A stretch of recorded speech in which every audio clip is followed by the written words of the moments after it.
Do we need a flagship phone every year? This is something I think about because in the smartphone industry, the pace in which smartphones are released, especially on flagship level, is moving even quicker than the usual yearly cycle, to the point where some manufacturers are pushing every 6 months in different categories to release their flagship devices. So I thought, let me bring this topic to another a cappella video on the channel for us to have this discussion. Again, Ben from Lover of Tech. Do we need a flagship phone every year? Now, flagship, regardless of the price, is basically the definition of the top tier device offered by the company selling it. And because of this, the reason why I ask this question is, do we need a flagship phone every year?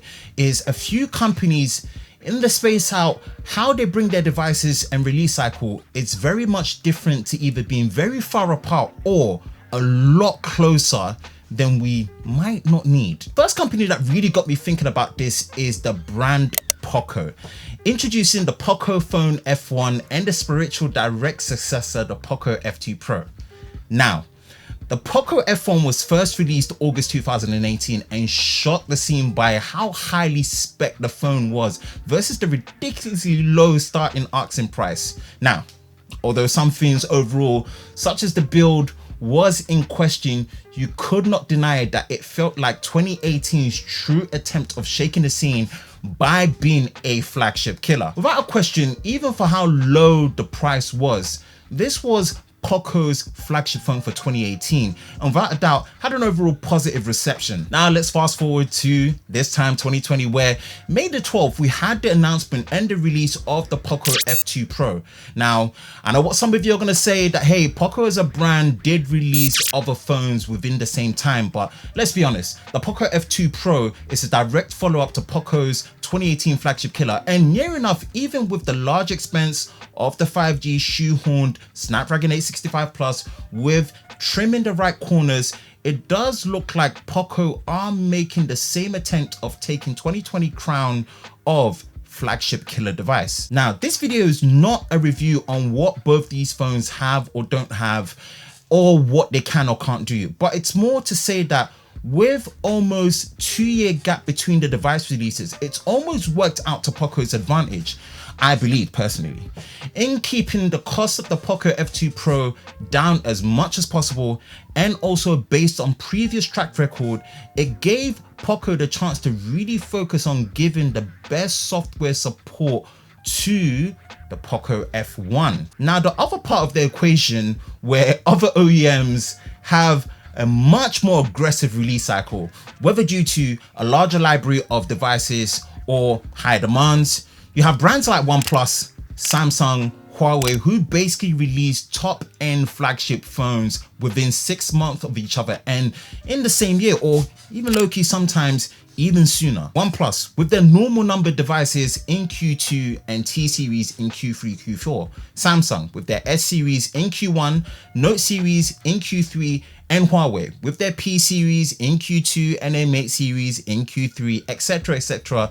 You get the picture. Let's discuss one last company, Apple, who almost feel like the only phone brand who sticks to the strict yearly cycle of phone release. And you know what, with that, every year around September, you kind of know that there is going to be a new iPhone coming. And in some special cases, it can take a few years for certain product categories to get refreshed.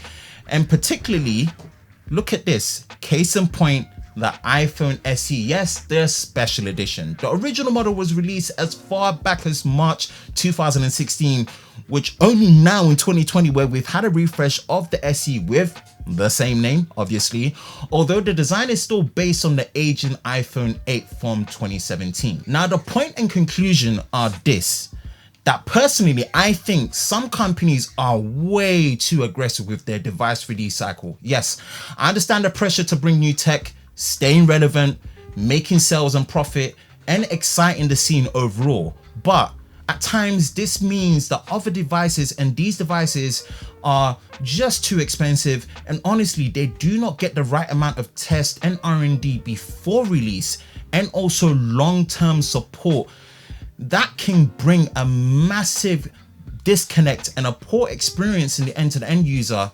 And this is something that is a shame when you're buying a top-end flagship phone for how expensive it is. I don't mind if OEMs were to push their release cycles to the normal 1 year, even 18 months, and sometimes, depending on what case it is, as close to 2 years as possible, to allow for better support and testing pre and post launch with even more aggressive pricing. Anyway guys, that's it for this discussion.